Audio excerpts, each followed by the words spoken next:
โดสบายดีท่านผู้ชมยินดีต้อนรับเข้าสู่ช่องบารมีร้อยสตูดิโอนะวันนี้เราสิไปซิดปรากฏพี่น้องซิดปรากฏไทย1 วันเนาะบรรยากาศสุดยอดเลยเส้นทาง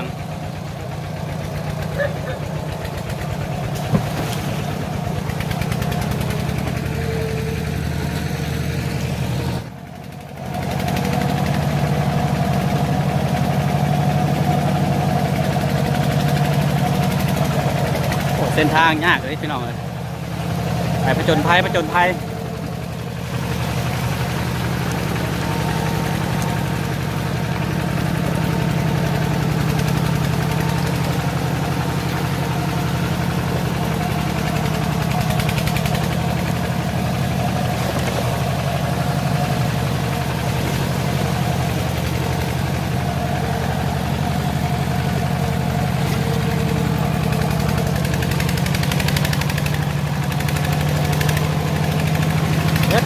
เฮ็ด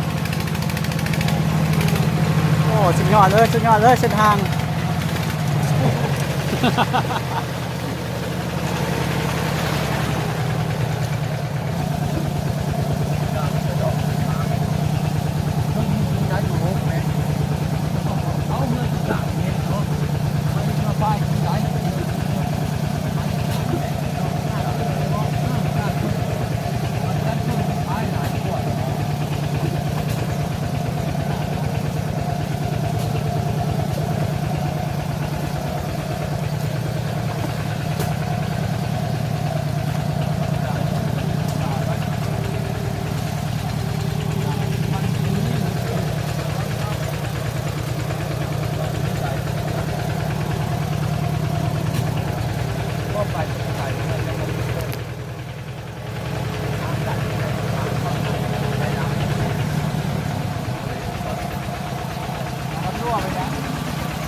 กำลังมาใช้กล้องเพื่อนพี่น้อง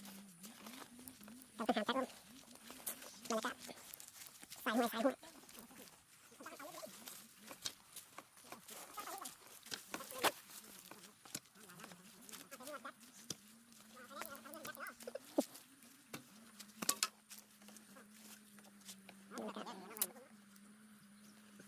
ต่อบล็อกระดับ5 เมตรถึงฟังเลยถ้ามีคนให้ช่วยมันก็ขอบคุณ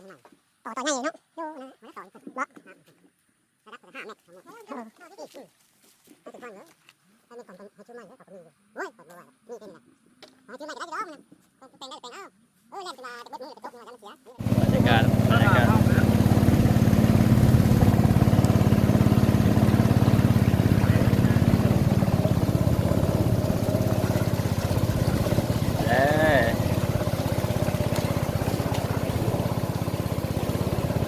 ผจญภัยพี่น้องผจญภัยโอ้น้ำไหล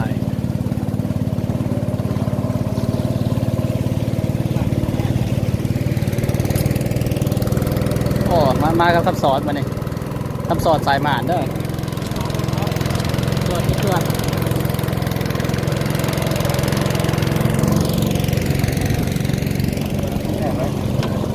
การจับไปไว้การจับไป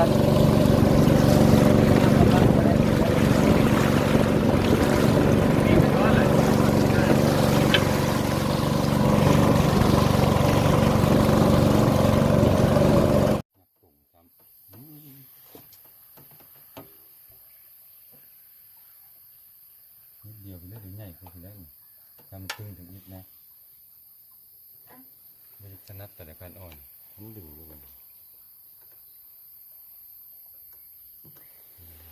ดึงนู้ดจะมันดูต่อมันดึงเลย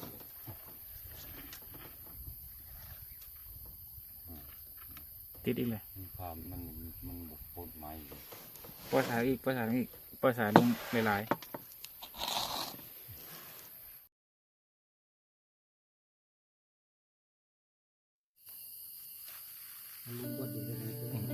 นะเป็นทรงยังวะอยู่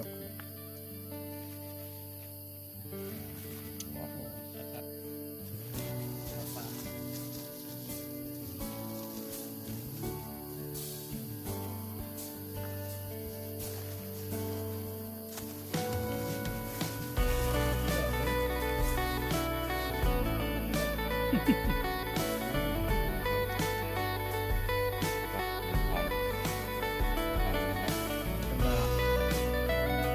้องทำเป็นยังเซฟเนาะดาวมือคิดแต่น้อยลงนะ